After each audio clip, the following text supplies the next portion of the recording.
Assalamualaikum warahmatullahi wabarakatuh. Saya Rifa Hidayah Putri dengan NPM 241605184 dari kelas Rek E.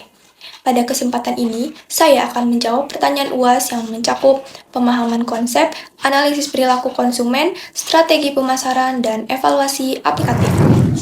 Bagian A, mengapa komunitas AMIS dapat dikategorikan sebagai subbudaya?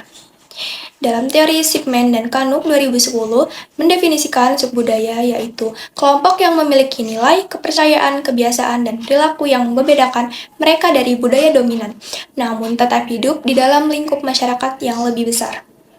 Komunitas AMIS dapat dikategorikan sebagai subbudaya karena memiliki karakteristik yang berbeda dari masyarakat umum dalam aspek agama, geografis, nilai budaya, dan etnis. Mereka menganut ajaran Anabaptis Kristen yang ketat, hidup dalam komunitas pedesaan yang tertutup, menjunjung kesederhanaan, kebersamaan, dan mempertahankan tradisi. Komunitas AMIS ini contoh subbudaya yang paling konsisten dalam mempertahankan identitasnya. Berbeda dengan subbudaya lain yang lambat laun terasimilasi dengan budaya dominan. AMIS justru secara aktif menolak asimilasi tersebut. Oleh karena itu, dalam konteks perilaku konsumen, komunitas AMIS bukan sekadar segmen pasar yang berbeda. Mereka adalah segmen yang memiliki sistem nilai yang saling bertentangan dengan produk teknologi modern. Selanjutnya, bagian B. Bagaimana nilai-nilai budaya AMIS memengaruhi keputusan pembelian smartphone? Yang pertama, ada proses pengambilan keputusan konsumen, mencakup 5 tahap. Yang pertama, pengenalan masalah atau kebutuhan. Kedua, pencarian berbagai informasi. Yang ketiga, evaluasi berbagai alternatif merek produk. Keempat, pilihan atas merek produk untuk dibeli. Dan yang kelima, evaluasi pasca pembelian. Pada kasus komunitas AMIS, proses ini terhenti di tahap pertama karena mereka tidak merasakan adanya kebutuhan terhadap smartphone. Konsumen hanya akan terdorong untuk membeli ketika mereka melihat adanya perbedaan yang signifikan antara kondisi yang dirasakan saat ini dengan kondisi ideal yang dia inginkan. Bagi AMIS, kondisi hidup mereka yang sederhana sudah merupakan kondisi ideal yang mereka inginkan. Yang kedua, tingkat keterlibatan konsumen. Mawon 1995 menyatakan bahwa tingkat keterlibatan konsumen dalam suatu pembelian dipengaruhi oleh kepentingan personal yang dirasakan dan ditimbulkan oleh stimulus. Untuk komunitas AMIS, produk smartphone tidak memiliki keterlibatan personal sama sekali, karena smartphone tidak penting bagi citra diri mereka. Memiliki smartphone dapat dianggap bertentangan dengan nilai Gelassenheit atau kerendahan hati dan kesederhanaan. Smartphone tidak memiliki daya tarik emosional positif bagi AMIS. Produk ini justru dianggap ancaman terhadap kebersamaan. Berdasarkan tipologi Asael 1992, komunitas AMIS memiliki keterlibatan rendah terhadap smartphone karena produk tersebut tidak memenuhi satupun kriteria keterlibatan tinggi yang relevan bagi mereka. Yang ketiga, perspektif pengambilan keputusan pembelian. Ini terdapat dua perspektif relevan yang menjelaskan perilaku AMIS. Yang pertama ada perspektif pengaruh perilaku. Perspektif ini menyatakan bahwa proses pengambilan keputusan pembelian lebih dipengaruhi oleh lingkungan sekitarnya. Komunitas AMIS, keputusan untuk tidak membeli smartphone sangat dipengaruhi oleh norma komunitas dan tekanan sosial dari sesama anggota AMIS. Anggota komunitas tidak membutuhkan evaluasi rasional tentang fitur smartphone. Keputusan sudah ditetapkan oleh lingkungan budaya mereka. Yang kedua, perspektif eksperiential. Bagi komunitas AMIS, penggunaan teknologi modern seperti smartphone memunculkan emosi negatif berupa rasa bersalah, ketakutan akan pengucilan, dan konflik batin dengan keyakinan agama. Yang keempat, pengaruh budaya populer versus subbudaya AMIS. Budaya populer ini adalah budaya yang hampir semua negara memiliki kesamaan yang melewati batas negara, bangsa, agama, dan ras.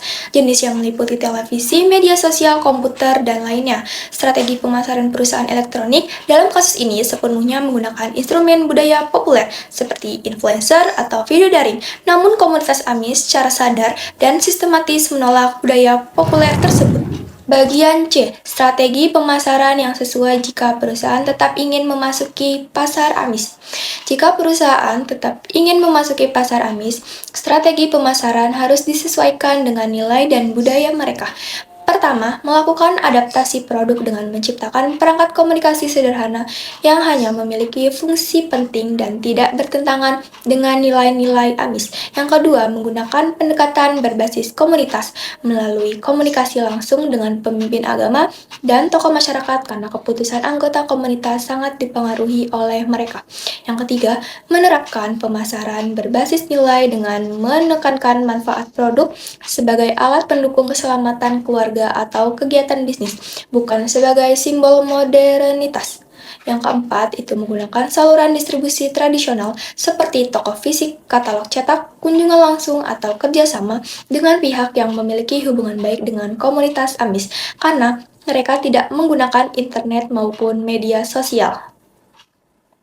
Jika nilai inti komunitas AMIS adalah menolak teknologi modern, maka memaksa masuk ke segmen ini berpotensi merusak reputasi perusahaan dan bertentangan dengan prinsip pemasaran berbasis nilai. Strategi terbaik mungkin adalah mengakui bahwa tidak semua segmen pasar harus dijangkau. Bagian D, nomor 1. Mengapa pemasar perlu memahami perbedaan budaya dan subbudaya? Dengan landasan teoritis, kesalahan pemasaran terbesar adalah kegagalan memahami perbedaan. Kasus AMIS adalah bukti nyata dari prinsip ini. Terdapat beberapa alasan mendasar mengapa pemahaman budaya dan subbudaya sangat krusial. Yang pertama, budaya membentuk kebutuhan dan keinginan konsumen. Budaya adalah faktor paling mendasar yang menentukan apa yang dianggap sebagai kebutuhan dan keinginan oleh konsumen. Sebuah produk yang dianggap vital oleh satu budaya bisa dianggap tidak relevan atau bahkan berbahaya oleh budaya lain. Dalam kasus AMIS, smartphone dianggap sebagai ancaman terhadap nilai-nilai mereka, bukan sebuah kebutuhan. Yang kedua, subbudaya menciptakan segmen pasar yang unik. Schiffman dan Kanu menyatakan bahwa subbudaya menciptakan segmen pasar yang memiliki karakteristik konsumsi yang sangat berbeda. Pemasar yang tidak memahami keunikan ini akan mengalokasikan anggaran pemasaran secara tidak efektif. Perusahaan dalam kasus ini telah membuang sumber daya pada strategi digital yang sama sekali tidak dapat menjangkau komunitas yang tidak menggunakan internet. Yang ketiga, perbedaan budaya menentukan efektivitas pesan pemasaran. Dalam PPT menyebutkan contoh konkret perilaku konsumen dipengaruhi secara langsung oleh agama dalam hal produk yang secara simbolis dan ritualistik berkaitan dengan konsumsi. Iklan yang menggunakan influencer muda dan modern justru menjadi pesan yang berlawanan dengan nilai AMIS. Mereka justru memperkuat persepsi bahwa smartphone adalah produk yang tidak sesuai untuk mereka. Yang keempat, pemahaman budaya mencegah kegagalan produk. Kegagalan produk yang diakibatkan oleh kegagalan memahami perbedaan budaya. Dengan memahami subbudaya, pemasar dapat menghindari investasi yang sia-sia pada segmen yang secara fundamental tidak kompatibel dengan produk mereka. Yang kelima, pemahaman lintas budaya sebagai keunggulan kompetitif. Konsep analisis konsumen lintas budaya dan pemasaran global yang adaptif sebagai strategi kunci. Perusahaan yang mampu melakukan adaptasi berdasarkan pemahaman budaya yang mendalam akan memiliki keunggulan kompetitif yang signifikan dibandingkan pesaing yang menggunakan pendekatan pemasaran satu ukuran untuk semua. Bagian D nomor 2, apakah semua segmen konsumen harus menjadi target pasar? Tidak semua segmen konsumen harus menjadi target pasar suatu perusahaan. Dalam pemasaran modern, perusahaan perlu memilih segmen yang paling sesuai dengan produk, kemampuan, dan nilai yang ditawarkan agar strategi pemasaran dapat berjalan secara efektif. Alasan pertama yaitu prinsip segmentasi, targeting, dan positioning, menekankan bahwa perusahaan harus mampu menentukan segmen yang cocok sekaligus menghindari segmen yang tidak sesuai dengan karakteristik produknya. Dengan demikian, pemasaran menjadi lebih terarah dan efisien. Pada kasus komunitas AMIS, smartphone memiliki karakteristik yang bertentangan dengan nilai-nilai budaya yang mereka anut. Alasan kedua, Kesesuaian nilai produk dengan nilai konsumen menunjukkan bahwa konsumen akan lebih menerima produk yang sejalan dengan keyakinan dan gaya hidup mereka. Karena komunitas Amis menjunjung kesederhanaan, kebersamaan, dan ketaatan agama, smartphone tidak dianggap sebagai kebutuhan, sehingga sulit diterima meskipun dipromosikan secara intensif. Selain itu, perusahaan juga harus mempertimbangkan penggunaan sumber daya yang dimiliki. Alasan ketiga, efisiensi sumber daya pemasaran. Menjelaskan bahwa anggaran, waktu, dan tenaga akan lebih bermanfaat jika difokuskan pada segmen yang memiliki peluang pembelian lebih besar. Menargetkan kelompok yang sejak awal menolak produk hanya akan menyebabkan pemborosan sumber daya dan menurunkan efektivitas pemasaran. Dari sisi etika, perusahaan juga perlu menghormati nilai dan identitas konsumen. Alasan yang keempat, tanggung jawab etis, menunjukkan bahwa memaksakan produk kepada komunitas yang secara budaya menolaknya dapat dianggap tidak menghormati keyakinan mereka. Tindakan tersebut berpotensi merusak reputasi perusahaan dan menimbulkan konflik sosial yang tidak diperlukan. Kesimpulannya, jadi komunitas Amis adalah subbudaya yang valid dan kuat berdasarkan dimensi agama, geografis, nilai, dan etnis. Mereka memenuhi seluruh kriteria definisi subbudaya yang diajarkan dalam perilaku konsumen.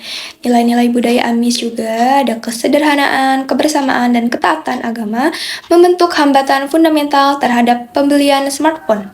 Hambatan ini bersifat nilai dan identitas. Kegagalan perusahaan bersumber dari absennya analisis lintas budaya sebelum peluncuran strategi. Penggunaan media digital untuk memasarkan produk kepada komunitas yang menolak digitalisme adalah paradoks yang seharusnya dapat diantisipasi. Strategi pemasaran yang tepat jika perusahaan tetap ingin memasuki pasar ini harus didasarkan pada adaptasi produk, pendekatan komunitas, komunikasi berbasis nilai, dan saluran distribusi tradisional. Keputusan untuk tidak memasuki segmen tertentu adalah keputusan pemasaran yang strategis, efisien, dan etis.